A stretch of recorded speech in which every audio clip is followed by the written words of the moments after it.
A brief synopsis of the first 12 chapters of the book before we begin. Ebrahim Alkazi was born in Pune in 1925 and shifted to Bombay, where he graduated from St. Xavier's College. There, he befriended Sultan Padamsee, a young man passionate about theatre. Sultan, creatively gifted in several arts, inspired many youngsters to found a new amateur theatre company called the Theatre Group. Unfortunately, Sultan passed away within a couple of years of getting to know Elkazi. Roshan, Sultan's sister, soon married Elkazi, Elk, and the couple took charge of the theatre group. In 1947, a baby daughter called Amal, also known as Uma, was born. It is now 1949. Elk has enrolled at RADA, deciding to equip himself to practice theatre seriously. His two close friends from Bombay, Nissim Ezekiel and Francis Newton Souza, have, on Elkazi's suggestion, travelled to London as well. The idea being that all three and Roshan absorb new and exciting ideas on art together. In this chapter, we find Nissim and Souza have bunged into the tiny bedsitter that Elk and Roshan have rented at Lansdowne Crescent. Chapter 13. 40,000 Years of Modern Art, 1949. By late evening, Rosh had sorted herself out with a menu and was busy cooking as Souza and Nissim hung around her, trying to help. The radio was on, and a hushed silence enveloped the room as all of them listened with reverence to the wasteland being read out by T.S. Eliot himself. April is the cruelest month, breeding lilacs out of the dead land, mixing memory and desire, stirring dull roots with spring rain. Elk sat some distance apart at his small desk in his by now characteristic pose of Rhodes thinker. Cutlery tinkled as Rosh set the table. Elk looked up with a scowl and, bringing his finger to his lips, he signaled her to keep silent. She sat down, careful not to allow the chair to scrape against the stone floor. Nissim and Souza felt reprimanded too and guiltily stopped doing whatever they were doing. Bloody hell, thought Souza. Elk is behaving as if this is a live performance and that the narrator, in this case the great Eliot himself, is being disturbed. 38 Lansdowne Crescent was barely recognizable from what it had looked like just a couple of months ago. From a bachelor's digs with just a couple of sticks of furniture, Roshan, in her inimitable fashion, had transformed it into a cozy, comfortable home. Improvising with odds and ends, she had used one of her Kashmiri shawls, a cream and brown one with tiny paisleys embroidered on it, as a tablecloth.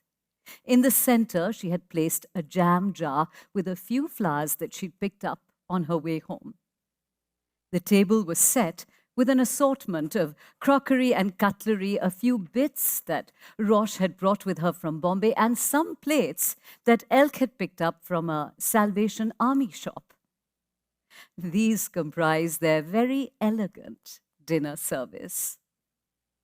An African mask stood above the fireplace, one of Elkazi's prized possessions, while Harold Clerman's The Fervent Years bought outside the pavement near Foyle's bookshop, with Elkazi making at least 4 hurried lunch hour trips in the needling London drizzle before finally deciding to buy a soaked copy of it for 6pence. Now sat atop a pile of neatly arranged copies of Gordon Craig's journal, The Mask. Elk's paintbrushes, pencils, etc. were in an old pewter beer mug, while his portfolio of the Hamlet drawings was set to one side of his desk. To the right, above the small twin bed, hung one of Sultan's paintings, a portrait of Elk. The bedside tables had photographs of baby Uma at different ages. The warm glow enveloping the entire room came from a small Art Deco table lamp, making the whole space look cozy and lived in. The Eliot reading was finally over. What they had just experienced was indeed a historic moment. Chaps, this was amazing, said Sousa, breaking the spell. I think I'll just give up reading entirely. I mean, why shouldn't I? When I have the chance to hear the great T.S. Eliot read The Wasteland to me. This is undoubtedly Eliot's greatest work, said Nissim, shaking his head in disbelief. What say you, Elk? Elk looked up. Yes, you're right. Not that one wants to compare, but certainly The Wasteland is in league with Joyce's Ulysses. I would rank it as the greatest work of all modernist poetry. I thought it was so original to divide the poem up into several voices, male and female. It gave the rendering such a sort of dramatic quality. It felt like a performance, Rosh offered. There was a knock. Balu, Homi, Krishna Paigankar, and 3 other young artist friends of Sousa walked in, and the conversation seemed to fly from topic to topic as they settled down to eat. Sousa was bent on regaling them with the unprecedented success of the Progressive show in Bombay in 1949 and updating them on the imminent arrival of Raza and Hussain to London. The fate of Indian modernism was hotly debated, with Sousa acknowledging that though there was a great impact on all of them, of the medieval and ancient art show in Delhi, the truth was that influences and sources in today's art world came from everywhere. It's all very well to talk in metaphors about having roots in one's own country. That's all right. But roots need water forming over distant seas and from rivers having sources in different lands. Roshan, meanwhile, had cooked up a storm. Her mother's recipes of dal, hot and sweet, along with gosht ka salan, were wolfed down by everyone. Meal over, a lull descended as they sat back, satiated and drowsy. The meal had been a real treat in these rationed times. Everyone perked up again as Rosh produced a surprise dessert. Stewed peaches with condensed milk, which she had brought all the way from Bombay and saved for an occasion like this. The sight of a tin of condensed milk was met with jubilant applause. Elk picked up his stewed peaches and condensed milk and moved back to his corner. Nissim followed. What are you doing, Elk? Nothing really. I wanted to show you some of my responses to the ICA show. He then laid out his new series of drawings titled Lovers One on his desk. Nissim was mesmerized. 25 works, Elk? My God, when did you do all of this? 25 works? In the background, Sousa's voice was rising to a fever pitch, and I told them to piss off. They just couldn't understand my intentions. I told them it's all a bloody racket. Rosh was chatting along with them while washing the dishes. Gosh, Francis, how I really wish I'd been there to see the show with you. Nissim was fixated. He sat down to examine Elk's new work more carefully, and he could swear he heard African drum beats in his head, and a chill went down his spine. He began to read the names of the works that Elk had penciled in his neat hand. The elopement, the cock, etc. By now, the others had left.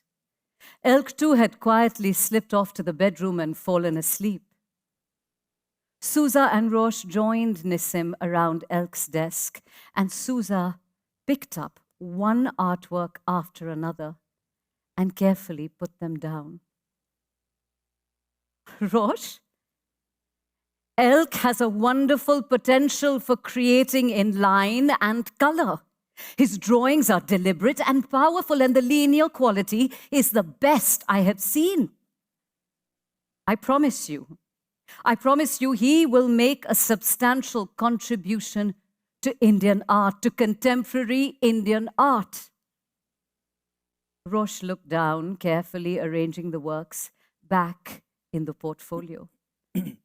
Sousa continued, Elk also has sincerity, not only in his work, but in you. You, Roche, you, I think, rightly are the driving force in him. You must support Elk in the furtherance of art. I am not a feminist, but I am conscious of the great influence women have on men.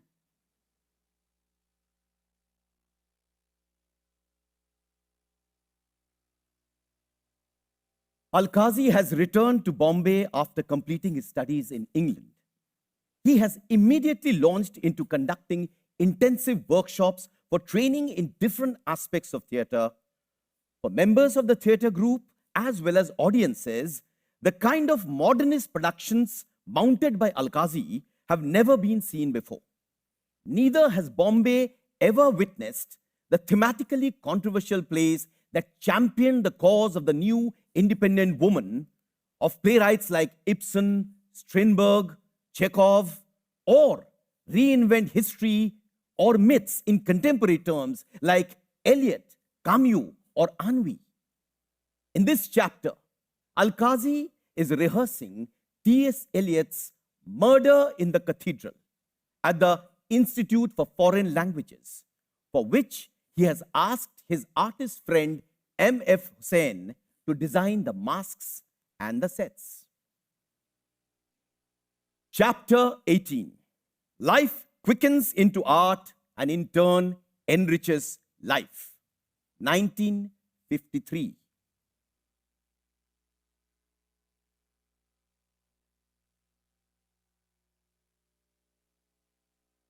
Halt!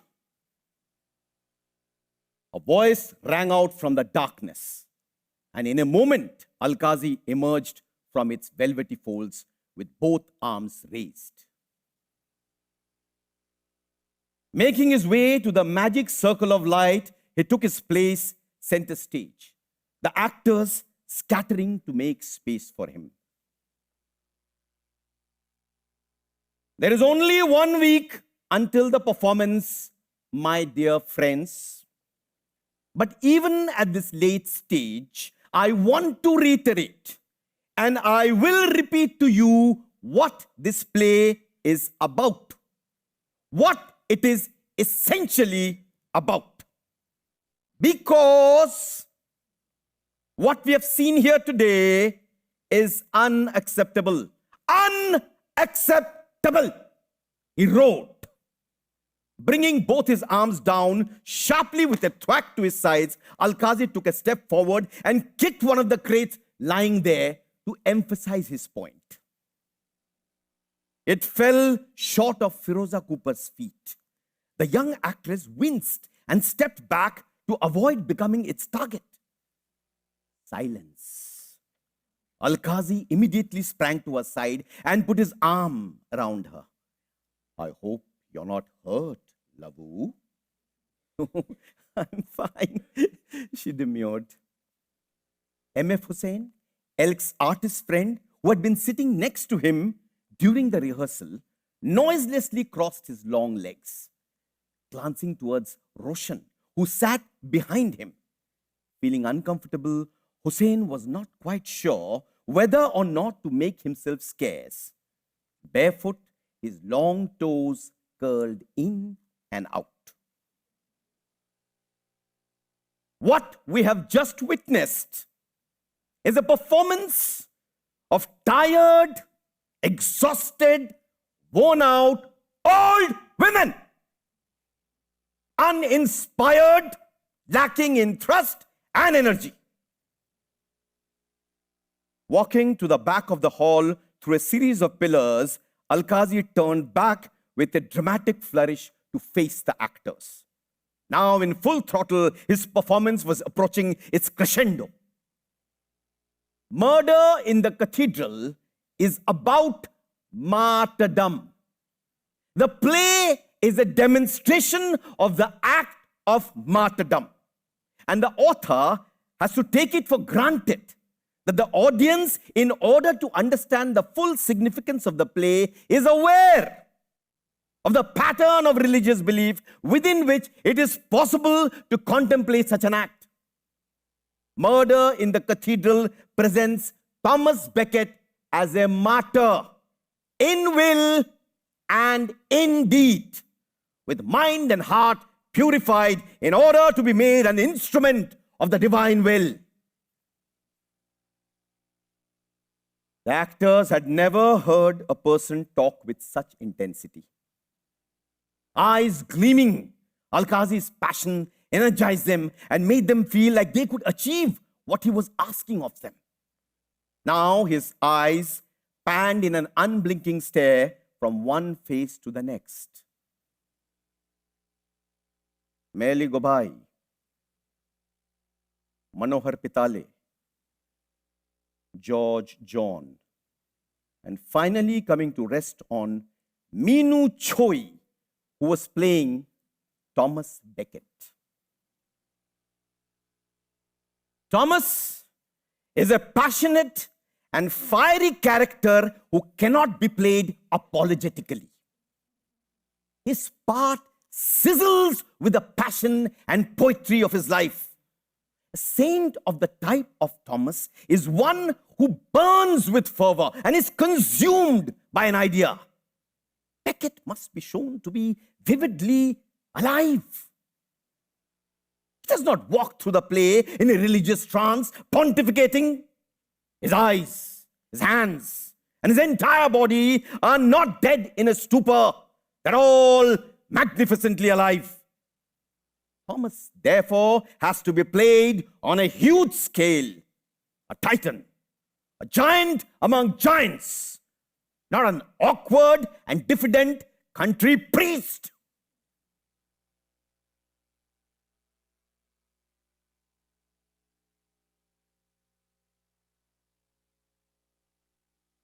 From around this time, Alkazi has been involved with another woman, an actress and writer called Uma Anand. This has put a strain on the Alkazi marriage. Roshan is naturally pained and feels she needs time to work things out for herself. Very keen on dance, she discovers the great Guru Bala Saraswati. Roshan makes several long and short trips to Madras during this period. Chapter 26, Madras Mother, The Need for Roots, 1958.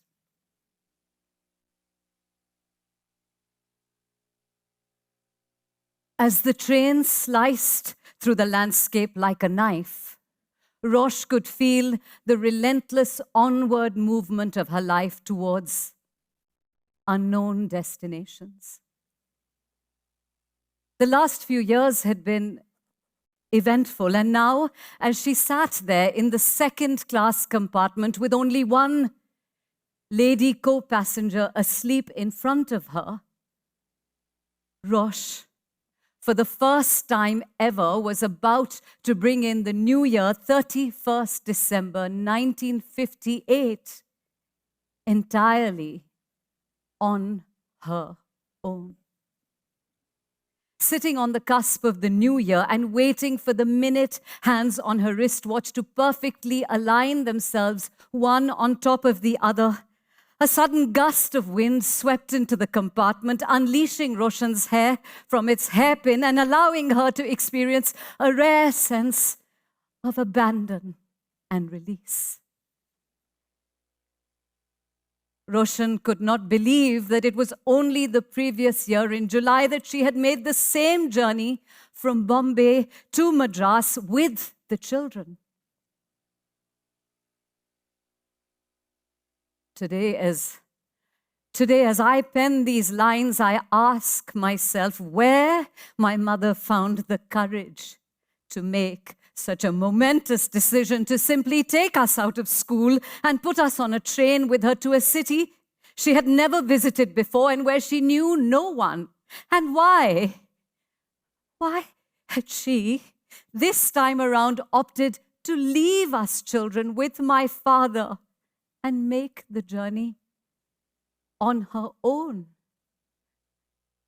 Faisal was barely 3.5, and I was just about 11. Were these multiple journeys of leaving Bombay for long and short spells of time experiments my mother was carrying out to discover ways in which she could somehow release herself from my father? Or were these her journeys into self-discovery? As a young woman who was barely 33 years old, I doubt my mother had articulated the reasons for her flights.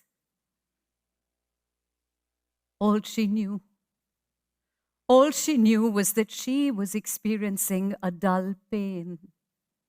A pain that had curdled into a tight knot, embedded itself into the pit of her stomach and grown unbearable. And Roshan knew. She knew she had to somehow get rid of it. For this, Roshan had longed, prayed, and waited. Yes, Roshan, my mother, had waited long and hard for a miracle to happen, to be released from her pain. The first 10 years of her marriage had been overtaken by relentless and ceaseless activity generated by Elk, of making and sustaining a theatre group and of building a presence for himself in a highly competitive city. There had been no real time for personal issues. Elk seemed satisfied to have such an able and devoted work colleague in Rosh. In fact, he could not do without her for even an instant, as she mentioned to me in later years. Elk grew very dependent on me. He didn't like to have a rehearsal if I was not in the room. He would send someone to find out where I was, that I should come to the rehearsal and sit. And I suppose I did. I did everything for the play, from ticket selling to costumes to any other donkey work that is needed for a production. So I was indispensable. And I suppose that was the strongest thing, that I was indispensable to him in his work.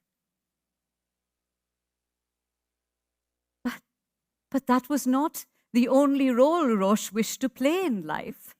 She was a person of far deeper probing, a person who was in search of herself, actively, relentlessly, and intimately. Roshan reflected on herself, her life, the inner needs of her soul, and her needs as a woman. Only knowledge of all of this would give meaning to life, she would say.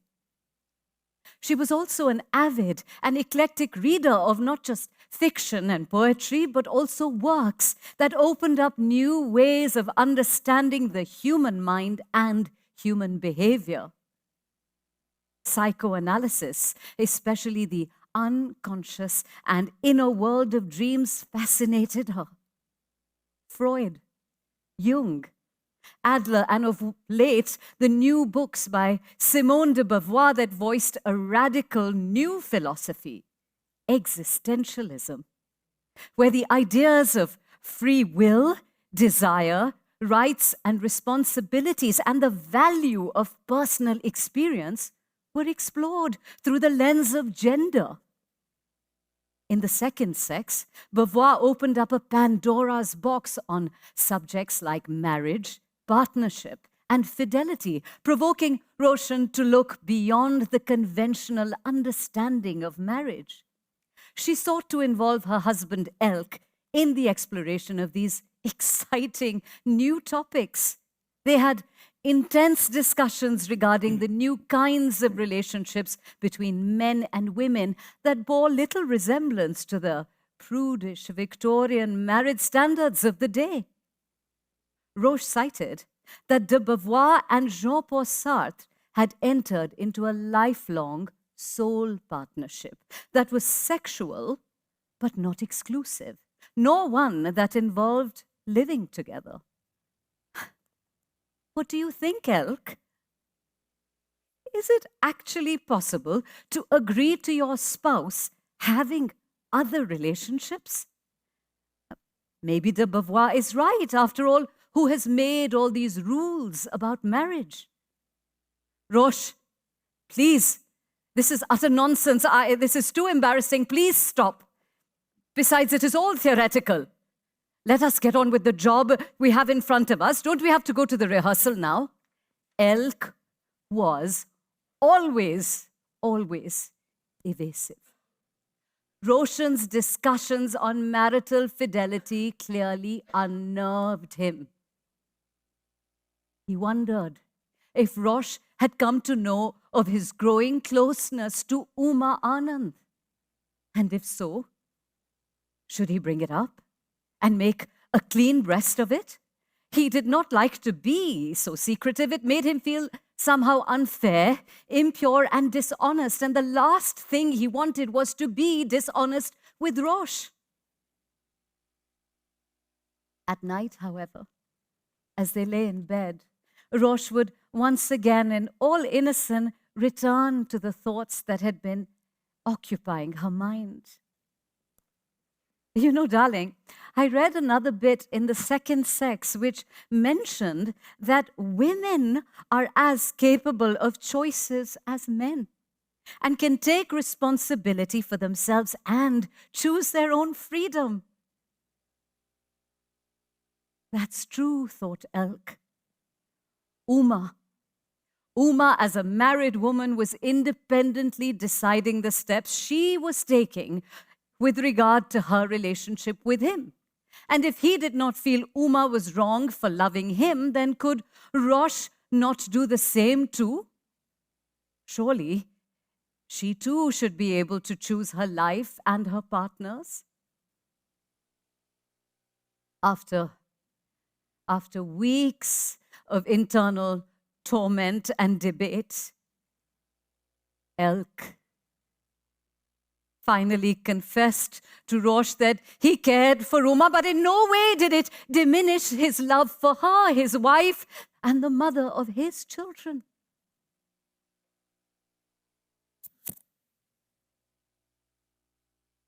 What was my mother's response? From what I remember, there were long periods of erratic behavior on both their parts for years. Bouts of so-called normalcy in my parents' behavior shifted unannounced to bouts of depression, especially on my mother's part. Dark, brooding moments when the two of them kept silent for hours, nay days, still haunt me. At our Whittle Court flat without walls, behind which my mother could hide or cry or scream, in a cavernous hollow where arguments could not be engaged in at decibels matching the searing intensity of their emotions, where the air would be thick with unspoken accusations, a sense of betrayal and unexpressed pain. Often, towards evening, the lights would not be turned on, which was frightening for my brother and me, who, while sensing the tension, would silently continue to play cards or snakes and ladders in the dark. In general, my mother wore the look of a rejected, abandoned, frightened animal. Unkempt, with red, swollen eyes, she roamed around in her dressing gown or slept interminably under the influence of sleeping pills. At times, she disappeared onto the terrace for hours, or even scarier, disappeared from the house altogether to have my distraught father search anxiously for her all over Bombay. More often than not, my mother would be discovered at her mother, Kulsumbai's house. As she knew Elk would think twice before following her there, as he remained an unwelcome son-in-law. We kids would then be sent across to Katie to be with our mother, accompanied by our ayah, Yaujan. After a few weeks, we would all return once again to Whittle Court, and life would go on.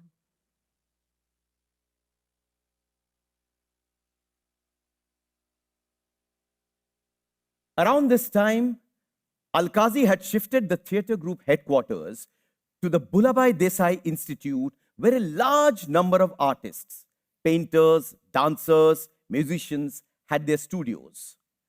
Although he had expanded the activities of the theatre group to include workshops on several art forms, including theatre and actor training, he found a certain resistance on the part of theatre group members to his larger vision. He also felt that the group must gradually move towards working in Hindi in order to forge an independent identity for itself as an integral part of the evolving nation. Chapter 21, The Breakup, 1954. As the August issue of the Theatre Group Bulletin came hot off the press, the theatre group members called one another, suggesting that Elk's article, to further the cause of the theatre, a plan for the reorganization of the theatre group, be read immediately. They did not entirely comprehend what it was that Elk was trying to say through it. Did he mean to change the constitution of the group? How is that possible? Within a few days of its publication, however, Elk invited all the theatre group members to a meeting on the terrace of the Bhulabhai Desai Institute.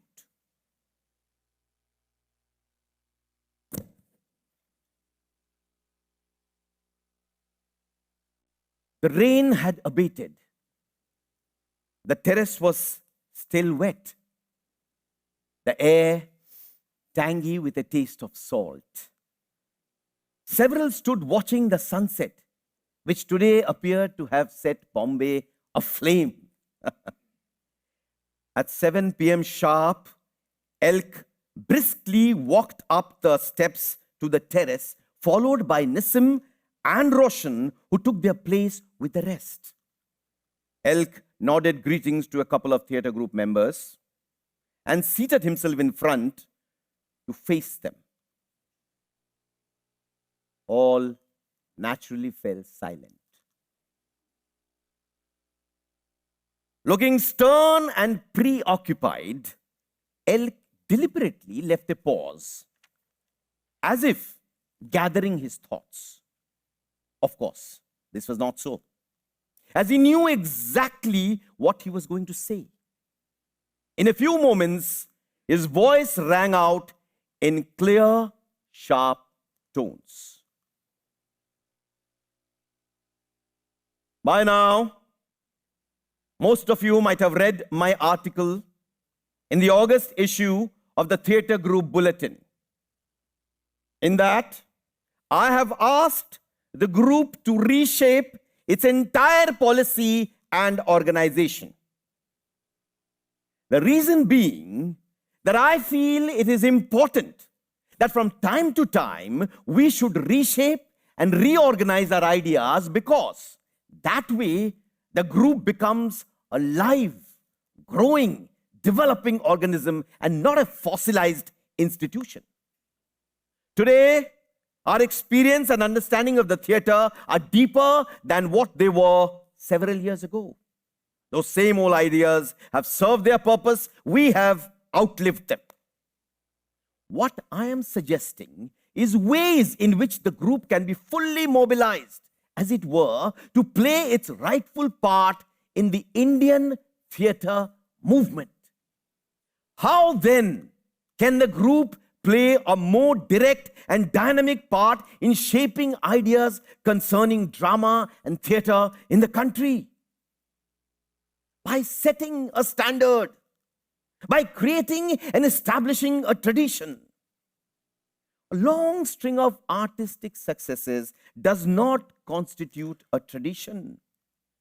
We can establish a tradition only by formulating a way of doing theatre, by systematizing methods of training the actor, the director, the designer. Such a tradition can be consolidated only through a school, a regular academic institution. The founding of a drama school. That in itself is a grave decision. It means we need a building to house the school, a director and staff to run it, and students to keep it going. That would mean revising the entire constitution and organization of the group as it now stands. The school should form the core of the theatre group, its heart and soul. The demands of the school should be severe and uncompromising. It should prove to be an inspiration and set a precedent for similar prospective institutions in the country. To be a graduate of the theatre group school should be a real distinction. There comes a time in the life of every purposeful institution when members are faced with the responsibility of making graver decisions than they may have bargained for. We can remain where we have remained for the past 10 years, struggling valiantly and enthusiastically to serve a cause, the full extent of which we have never really understood. Having understood it now, we can still decide to remain where we have so far comfortably been, aspiring but never fully committed.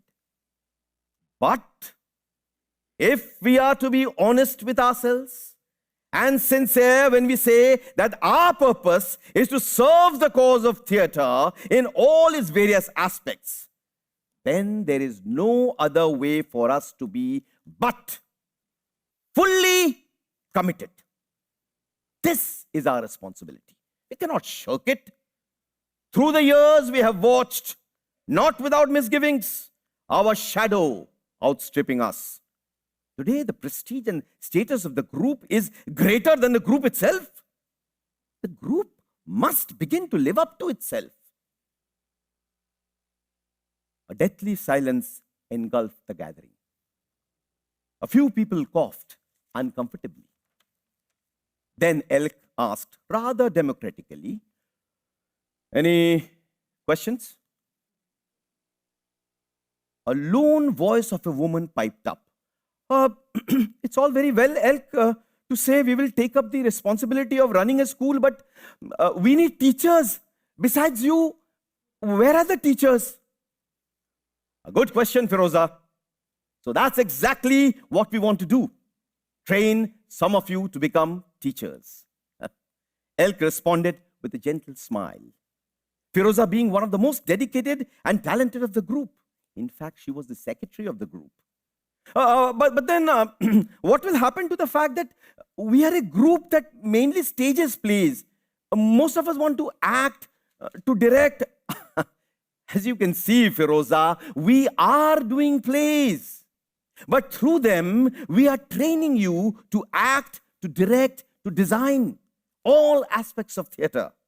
Once a number of you are trained, you will become members of a repertory company. But until such time, I will be very clear with you.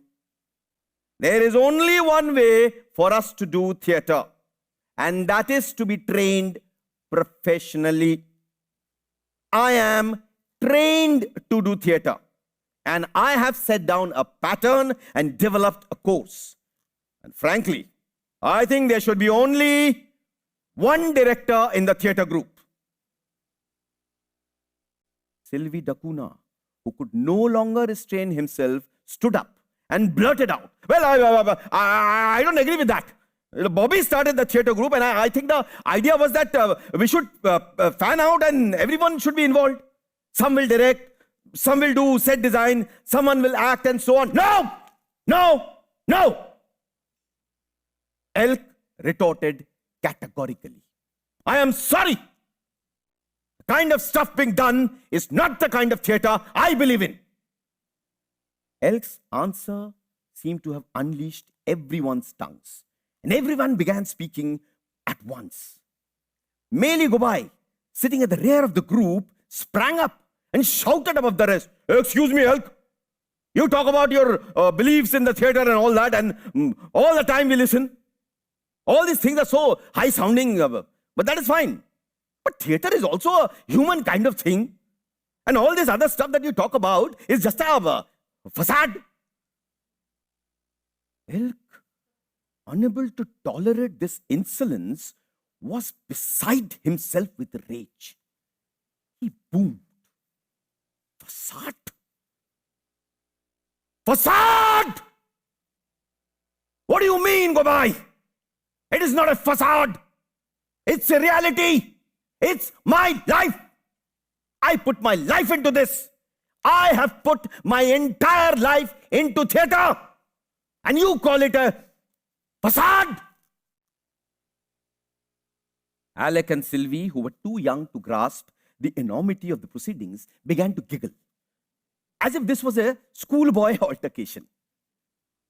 Rosh buried her face in a handkerchief, while Nissim advanced to Elk, whispering in an undertone, "Hey, it's all right, Elk. Let's just calm down." "I am absolutely calm, Nissim.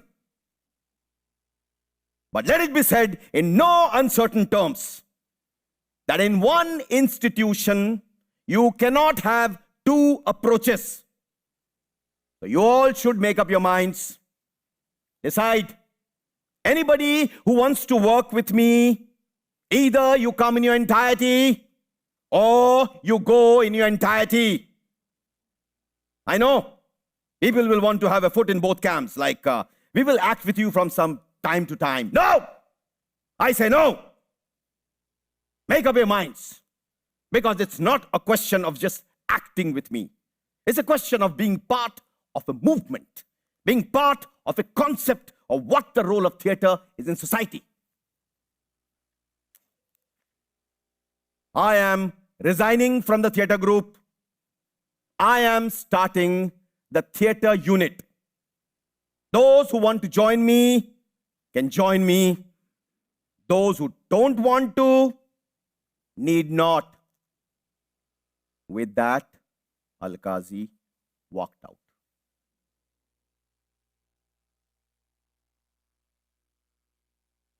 It is now the 70s. Having relocated to Delhi, Elkazi has spent a decade as the director of the National School of Drama. Under his leadership and radical vision, the NSD has become an internationally recognized institution of great repute, producing a galaxy of some of the finest actors in the country. As a result, Elkazi is much sought after on Delhi's social scene. In this excerpt, he accepts an invitation to a Sunday lunch. Chapter 38, Elkazi Ousted, 1977. Being part artist, part clown, part military general, or even a monk by temperament, my father's protests against the establishment took many interesting forms, ranging from the aggressive to the absurd and even hilarious. It was during these years, when my father's reputation had become larger than life, that he was invited by Dr. Pran Talwar and his lovely wife Raksha to a Sunday luncheon. The Talwars were hosting several internationally acclaimed immunologists at the All India Institute of Medical Sciences and invited some of their artist friends to join them. Wishing to make it a sort of casual occasion, Dr. Talwar's invitation stated, dress code, bush shirt only. It was a clear and lovely, bright Sunday afternoon, Sunday morning, as Elkazi rang the doorbell to the Talwar's home and was ushered into a drawing room adorned with some splendid works of the progressives. Dr. Talwar wrapped Elkazi in a capacious Punjabi bear hug accompanied by much backslapping and guttural laughter. Introductions followed, Dr. Talwar making it a point to boast of Elkazi's many accomplishments to his foreign guests. What the good doctor did not notice were the expressions of surprise and embarrassment that seemed to spread across the faces of his guests. It finally dawned on him that most of his guests greeted Elkazi rather effusively, but after that, their eyes furtively traveled down to his nether regions. Following their gaze, Dr. Talwar was shocked to see that Elkazi was not wearing any trousers. Hurriedly cornering Elkazi to one side, Dr. Talwar asked with alarmed concern, Elkazi, what is all this, Elkazi? Do you need to use the bathroom? Not at all, Pran, not at all. Elkazi quipped and blithely moved to the center of the room and addressed all those assembled.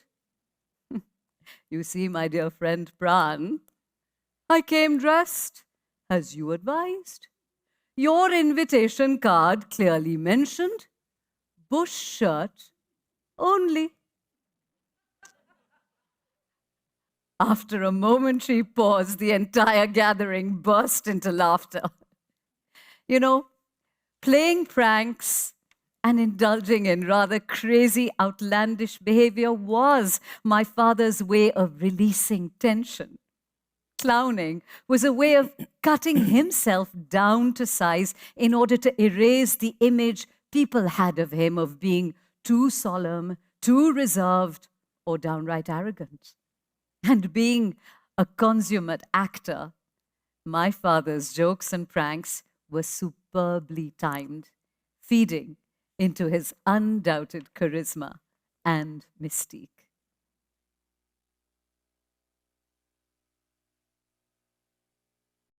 Chapter 36, Reaching Out, 1972.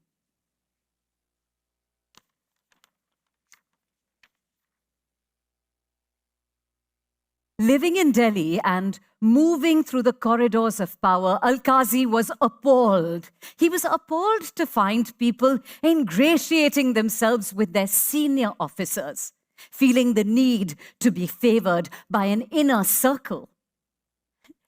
Would you believe that rumors had spread that he was one of the favored ones? He balked. He balked at the very thought he was merely doing his job, for God's sake. Just because he insisted that the government allow him to develop the NSD into an institution of national importance and allow it to forge links with other major institutions, such as the Film and Television Institute, Jawaharlal Nehru University, and Doordarshan, links that would allow the students to have employment avenues, for NSD graduates to have employment avenues. Such aspirations were being interpreted. They were being interpreted as him expanding his own network and pushing himself forward using the NSD to acquire national and international stature for himself. Why? Why can't they see that you are working for the greater good? Rosh had once asked. Please, Rosh. How ridiculous. Don't be so gullible. Please remember that I am always viewed as an outsider. I'm not a Hindi wala, neither am I a Delhi wala. I have no lobby. I am a bastardized, westernized box wala in their eyes. They're upset. They're upset that I have made it to the national level by sheer dint of my hard work and merit. Bombay has an altogether different work ethic and culture. In a commercial city like that, one's success is rated on one's performance, not on which caste or community you belong to, nor for that matter what your blasted mother tongue is. Yes, this was a difficult period for my father.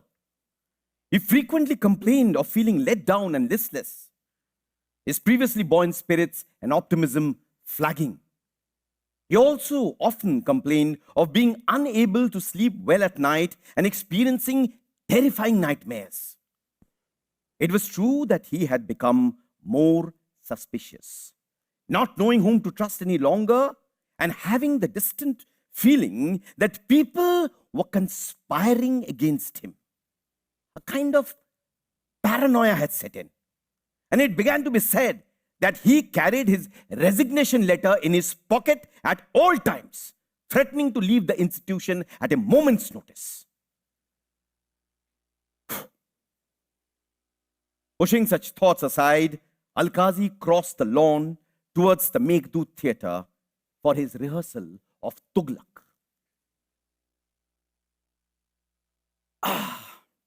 It was an unusually late after-dinner rehearsal, as they were barely a week away from the opening night. Alkazi took this opportunity to remind the cast, especially Manohar Singh, who was playing Tughlaq, about aspects of the character that needed to be highlighted. The trials and opposition a visionary leader faced while trying to function within a corrupt political scenario, not unlike the one that Alkazi currently felt himself trapped in. Manohar nodded, a pensive look on his face, as he tried to absorb what his director was suggesting. The entire cast was listening in rapt attention. At such moments, Alkazi was confident that he had succeeded in forging a bond with his students. They were mostly youngsters from smaller towns and villages who had decided to dedicate themselves to the art of theatre. He felt morally bound to nourish and nurture them and bring about a change in their lives, in their circumstances, and their intellectual growth. He was convinced that these were the people that mattered, that they were the future. They would stand by him and stand up to those carping, petty-minded critics so keen on bringing him down. This particular cast of Tughlaq had some of the NSD's most brilliant actors, each painstakingly trained by Alkazi himself. There was Manohar Singh playing Tughlaq, Surekha Sikri and Uttara Baukar were doubled up as Sotheby Ma, Nasiruddin Shah as the Machiavellian Aziz, Rajesh Vivek as Najib, and Om Puri as Barni. Younger repertory members included Pankaj Kapoor, K.K. Raina, Vijay Kashyap, Raghuvir Yadav, who were also part of this production as extras. Let's start in 10 minutes. No wasting time. From the top. Actors began to scramble and take their positions backstage. Meanwhile, Alkazi strides up the steps of the Meghdut Theatre and sits on the topmost level of the auditorium. By now, Rosh has arrived at Meghdut. She has designed the costumes based on a meticulous research of the medieval period. She sits quietly at some distance from Elk, taking out her notepad and pencil to make notes. The third bell rings. The lights dim in the auditorium and come up on stage. The opening crowd scene. Alkazi feels the crowd needs to spread out further compositionally, but restrains himself from interrupting the run-through. Tughlaq enters with his entourage to address the populace. There seems to be a lot of fumbling regarding positions. A few actors trip on the stairs in their long robes. Unable to restrain himself any longer, Alkazi stands up, rushes down to the stage and moves the actors around, placing them across multiple levels to create arresting images, stage pictures of singles and groups. This is his forte, which comes directly from his study of compositions, especially of large history paintings. He returns to his seat and makes a few notes, never allowing his focus to move away from the stage.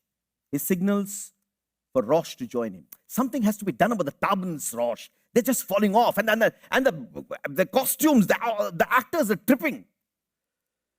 They need more time to get used to the costumes. Can we start having a full dress rehearsal from tomorrow, please? He nods, not wanting to take his eyes off the stage. It has become a messy rehearsal. The prayer scene is going on, where the attempt is made to assassinate Tughlaq. Alkazi's mind quivers as he recognizes the same kind of conspiratorial lack of loyalty among Tughlaq's courtiers towards their king as the NSD staff have to him. A spineless, ineffective lot. Scene seems to be dragging on, uninspired and weak. Alkazi's ideas begin to escalate. And suddenly, it dawns on him how this scene should develop from this point until its conclusion. He rushes onto the stage, virtually pushes Manohar Singh aside, and without a pause, takes over the role of Tughlaq, enacting the entire scene himself. At the same time, he maintains his identity as the director, instructing the actors regarding their positions, their gestures, their postures, never allowing his energy to flag. It is remarkable how his leaping onto the stage has electrified the action. Manohar stands apart, drinking in every action, while he feeds Alkazi his dialogues one by one, which Alkazi repeats in his own explosive manner.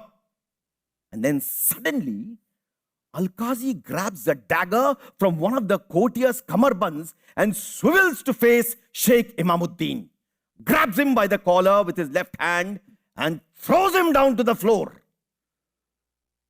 Before the rest can register his actions, he straddles the sheikh, going down on his knees and drives the dagger into his chest. Once, twice, thrice,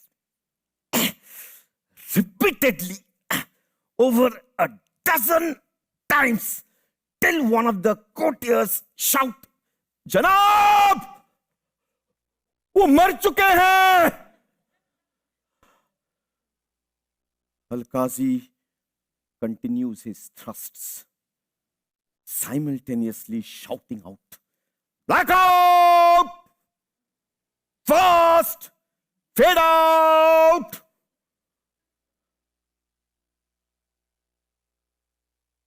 Roshan and the rest of the onlookers are shattered. There's a deathly silence as Elkazi quietly returns to his place in the auditorium. Roshan, alone among those present, understands the depth of her husband's anger and humiliation. Dark clouds are gathering over them. Things may no longer remain the same.